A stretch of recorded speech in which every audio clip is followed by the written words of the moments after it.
Hello everyone, welcome to my channel. আজকে কিভাবে সহজ পদ্ধতিতে বাড়িতে রেশমি মালাই কাবাব চিকেন দিয়ে বানানো যায় সেটাই আপনাদের সাথে শেয়ার করব। এই চিকেন রেশমি মালাই কাবাব খেতেও খুব সুন্দর আর বাড়িতে কিন্তু চটপট বানিয়ে ফেলা যায়। তাহলে আজকে আর দেরি না করে চলে আসুন আমার রান্নাঘরে আর দেখিয়ে দিই কীভাবে আমি এই রেসিপিটি বাড়িতে বানাই। যারা নতুন আমার এই চ্যানেল দেখছেন তারা অবশ্যই সঙ্গে থাকবেন। ভিডিওটি ভালো লাগলে অনেক অনেক করে শেয়ার করে দেবেন। আর যারা পুরনো বন্ধুরা সঙ্গে আছেন তাদের অনেক অনেক শুভেচ্ছা ও ভালোবাসা। আশা করি আগামী দিনেও আপনারা সঙ্গে থাকবেন। আমার ভিডিও আপলোড করতে একটু দেরি হয় বিভিন্ন কারণে। কিছু সময় শারীরিক অসুস্থতা থাকে, কিছু সময় প্রচণ্ড কাজের চাপে থাকি, তাই জন্য আমার চ্যানেলে ভিউজও কম আসে, যেহেতু আমি খুব দেরি করে করে ভিডিও দিই। কিন্তু আপনারা সঙ্গে থাকলে আপনারা আমার ভিডিওটা একটু শেয়ার করলে আশা করি ভিউজ আরও ভালো পাবো আর আরও উৎসাহ পাবো নতুন নতুন করে রান্না নিয়ে আসার। তাহলে চলুন বানিয়ে ফেলি চিকেন রেশমি মালাই কাবাব। আজকে বানাচ্ছি চিকেন রেশমি মালাই কাবাব। তো আমি এখানে কাবাব কাট করে নিয়েছি। এখানে 650 থেকে 700 গ্রাম মতন চিকেন আছে, ফ্রেশ চিকেন। আর এখানে সমস্ত ইনগ্রেডিয়েন্টসগুলো নিয়ে নিয়েছি, একে একে বলছি। এটা হলো জিরের গুঁড়ো, এখানে 2 টিস্পুন কিউমিন সিড পাউডার আছে, মানে জিরের গুঁড়ো। এটা ধনে গুঁড়ো 2 টিস্পুন। আমি নিজেই হাতে ধরে ভিডিওটা করছি, একটু হয়তো ভিডিওটা খারাপ আসতে পারে, চেষ্টা করছি ভালো করে করার। এটা আছে জিঞ্জার গার্লিক পেস্ট, এটাও আমি 2 টিস্পুন দিয়েছি। এটা আছে গরম মশলা,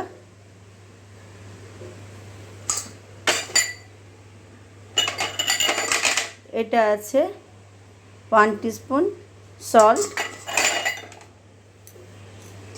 আর এটা আছে কাসুরি মেথি, আর এখানে আছে একটা লেবু, মানে পাতি লেবু, এটা রস করে দিচ্ছি। এটা আমি জাস্ট ম্যারিনেশন স্টেজে আছি এখন, একদম ফার্স্টের যে ম্যারিনেশনটা সেইটাতে আমি আসছি এখন। পরে আরও ইনগ্রেডিয়েন্টস লাগবে, সেগুলো আবার স্টেজ বাই স্টেজ দেখাবো। তো এখন এটা পাতিলেবুর রসটা দিয়ে দিলাম।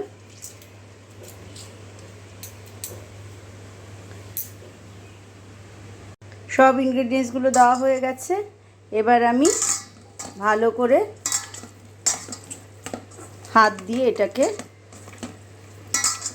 মেখে রাখবো, মানে সব চিকেন পিসেসগুলোতে যাতে ভালো করে কোটিং হয়ে যায়। ভালো করে ইনগ্রেডিয়েন্টসগুলো মাখিয়ে নিয়েছি হাত দিয়ে। এবার আমি একটা স্টিলের ডিশ দিয়ে এটা ঢেকে রাখলাম, আর এইভাবেই আমি এখন এটাকে ফ্রিজে রাখবো 3 থেকে 4 ঘন্টা। 4 ঘন্টা পরে আমি এটাকে বার করব, বার করে তারপর নেক্সট প্রসেসে যাব। রেশমি মালাই কাবাব বানানোর সেকেন্ড স্টেজে চলে এসেছি। ম্যারিনেটেড চিকেনটাকে বার করেছি, আর এখানে আছে পুদিনা পাতা, ধনে পাতা। মিক্সিং জারটা আছে, আমি এর মধ্যে দিয়ে এটাকে পেস্ট করব। জারে নিয়ে নিয়েছি পুদিনা পাতা, ধনে পাতা, লঙ্কা, আর এখানে আছে লেবু। যেহেতু চিকেনে আগে লেবু দিয়েছি, এখন আর খুব বেশি লেবু দিচ্ছি না।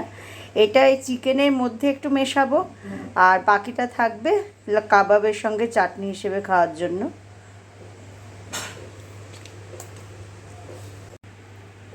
আর দেব সামান্য একটু লবণ।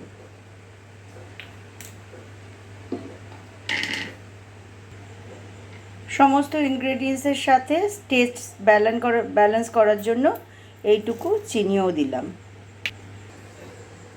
গ্রিন চাটনি রেডি হয়ে গেছে, এবার বাকিগুলো করব।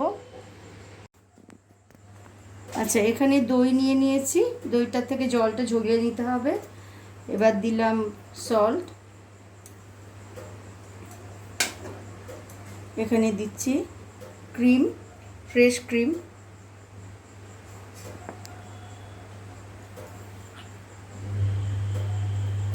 মানে 2 টেবিল স্পুন মতন, টেবিল স্পুন না, মানে একটু বড় চামচের 2 চামচ দিলাম ফ্রেশ ক্রিম, এটা নাটমেগ পাউডার,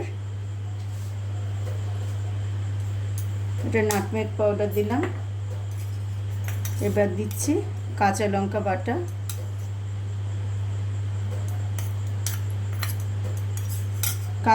বাটা, কিছুটা এর মধ্যেও দিয়ে দেবো।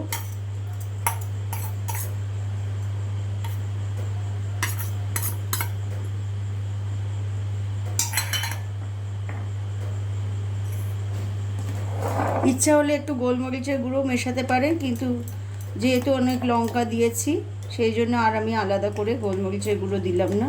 এবার এটাকে ভালো করে ফেটিয়ে নেব।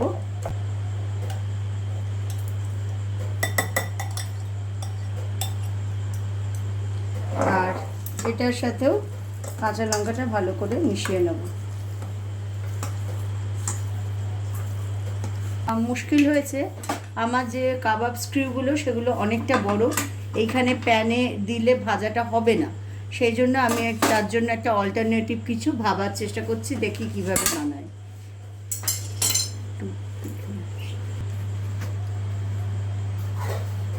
এটার সাথে গ্রিন চাটনিটা মেশানো হয়েছিল না, গ্রিন চাটনিটা মিশিয়ে দিলাম। আর এই বাকিটা পুরোটাই কাবাবের সঙ্গে খাওয়ার জন্য থাকবে।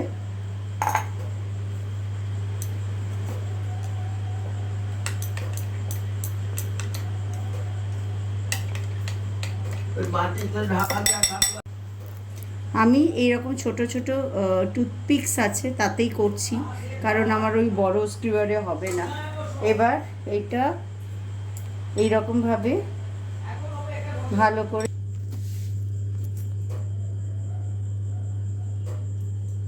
এইভাবে টুথপিকসে গেঁথে নিতে হবে।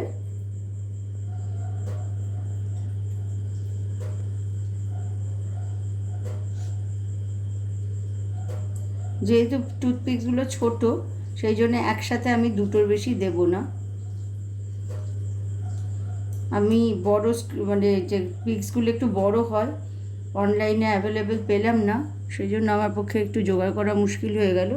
এবার এইভাবে আমি গুছিয়ে টুথপিক্সের মধ্যে গেঁথে দেবো।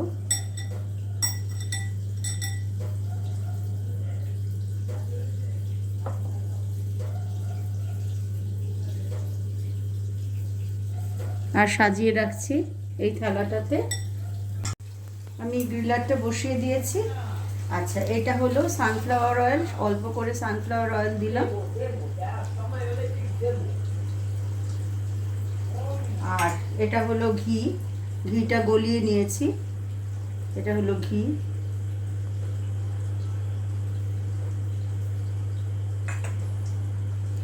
এবার ব্রাশ দিয়ে ভালো করে প্যানটাতে ছড়িয়ে দেব।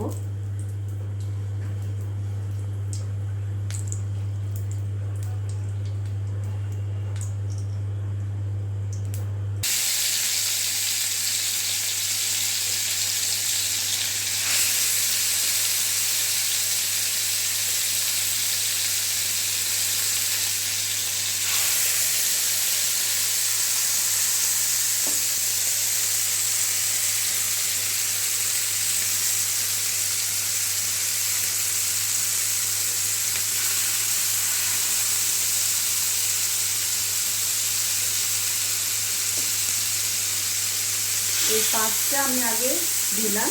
প্রত্যেকটা টুথপিকে আমি দুটো করে কাবাব অ্যাটাচ করেছি। ঠিক আছে, এবার এইগুলোকে ফ্লিপ করে দেবো মাঝে মাঝে।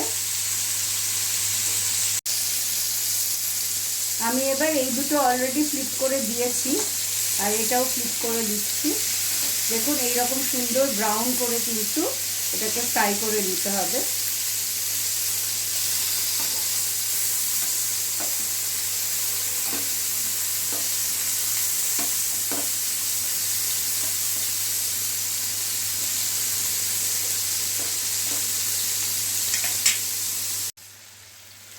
আমি এইগুলো তো আগেই হয়ে গেছে, সরিয়ে রেখেছি। আরও যে 4-5টা ছিল সেগুলোও দিয়ে দিয়েছি। একটু কিন্তু ধৈর্য ধরে বারবার ফ্লিপ করে করে ভালো করে ফ্রাইটা করতে হবে, যাতে পুরোপুরি সুন্দরভাবে ফ্রাই হয়ে যায়। আমি এবার একটা রোস্টিং নেট নিয়েছি। এই রোস্টিং নেটটার উপর আমি সুন্দর করে এই কাবাবসগুলোকে সাজিয়ে দেব, এরকমভাবে পরপর সাজিয়ে দেব, কারণ এবার একটু সেঁকে নিতে হবে। মানে এতক্ষণ হয়েছে ফ্রাই, এবার হবে রোস্ট। ঠিক আছে, এবার এরকমভাবে আমি সাজিয়ে দিচ্ছি পরপর পরপর। এরকমভাবে রোস্ট করব, এরকমভাবে হাতে ধরে এটাকে ঘুরিয়ে ঘুরিয়ে ঘুরিয়ে ঘুরিয়ে রোস্টিংটা করব।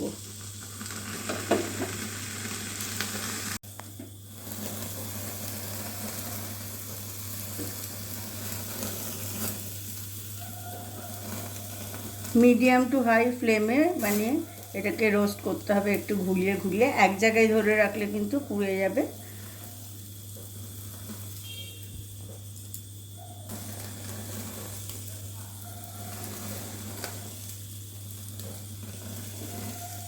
কাবাবসগুলো রেডি হয়ে গেছে, এবার আমি এখানে রাখলাম। আর এবার আমি ফ্লেম অফ করে দিচ্ছি আর সার্ভ করব। আমার রেশমি মালাই কাবাব রেডি। আমি সার্ভ করেছি অনিয়ন আর এখানে চাটনি দিয়ে। এটা দেখিয়েছি চাটনিটা কীভাবে বানিয়েছি। আর কাবাবসগুলোও খুব সুন্দর টেক্সচার এসছে, স্বাদও খুব ভালো হয়। এইভাবে করবেন আপনারা, করে আমাকে জানাবেন কেমন লাগলো। ফিরে আসবো আবার নতুন কোনো ভিডিও নিয়ে। তবে আমার ভিডিও আপলোড করতে একটু দেরি হয়, নানা কাজে ব্যস্ত থাকার দরুন। হোপফুলি আপনারা অপেক্ষা করবেন আমার ভিডিও দেখার জন্য। Till then, take care and bye by.